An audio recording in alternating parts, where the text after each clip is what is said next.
और बड़ी खबर यह है कि इजराइल पर पूरी रात डबल अटैक हुआ। एक तरफ ईरान, आईआरजीसी और हिजबुल्लाह के मिसाइलों से हमले किए गए। हिजबुल्लाह ने मिसाइलें दागी। तेल अवीव पर पूरी रात बारूदी प्रहार हुआ है। धमाकों के साथ आग की लपटों से तबाही मची है। तो हमने आपको लगातार तस्वीरें दिखाई। कल भी इसी तरह से हमले हुए हैं।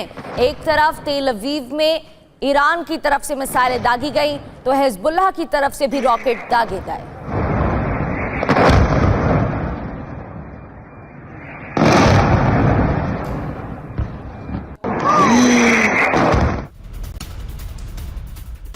और अभी अभी इजराइल पर बड़ा हमला हुआ। कुछ देर पहले क्लस्टर बम से यह अटैक किया गया। तेल अवीव का सेविडोर सेंट्रल स्टेशन इस हमले में तबाह हो गया।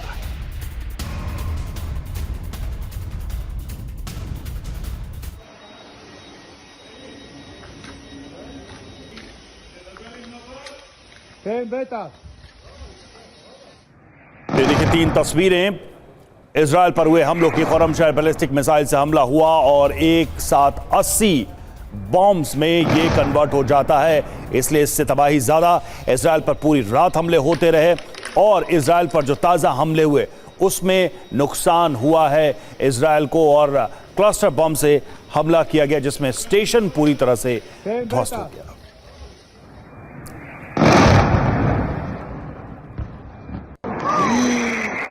ये 3 अहम खबरें आपके सामने। इजराइल के आसमान में भीषण मंजर देखने को मिला, वो तस्वीरें आपको दिखाते हैं। मिसाइल इंटरसेप्टर के बाद धमाका होता है। मिसाइल इंटरसेप्ट की गई आसमान में ही और फिर हुआ धमाका। ईरान की मिसाइल आसमान में ही ध्वस्त की गई। आसमान में विस्फोट के बाद आग का गोला।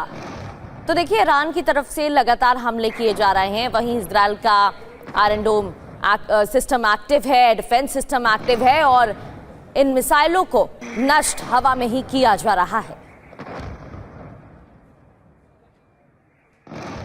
तो एक साथ दर्जनों मिसाइल ईरान की तरफ से दागी गए। और ईरान के परदेश लारिजानी की मौत। इजरायली हमले में मारे गए security chief Ali Larijani. Iran की सर्वोच्च राष्ट्रीय सुरक्षा परिषद ने की है पुष्टि। अली लारिजानी की बेटी के घर पर हुई हत्या। ईरान की तरफ से यह बयान दिया गया है। हमले में बेटे मोर्तजा लारिजानी की भी मौत हो गई। एक वरिष्ठ सुरक्षा अधिकारी और कई बॉडीगार्ड भी मारे गए हैं।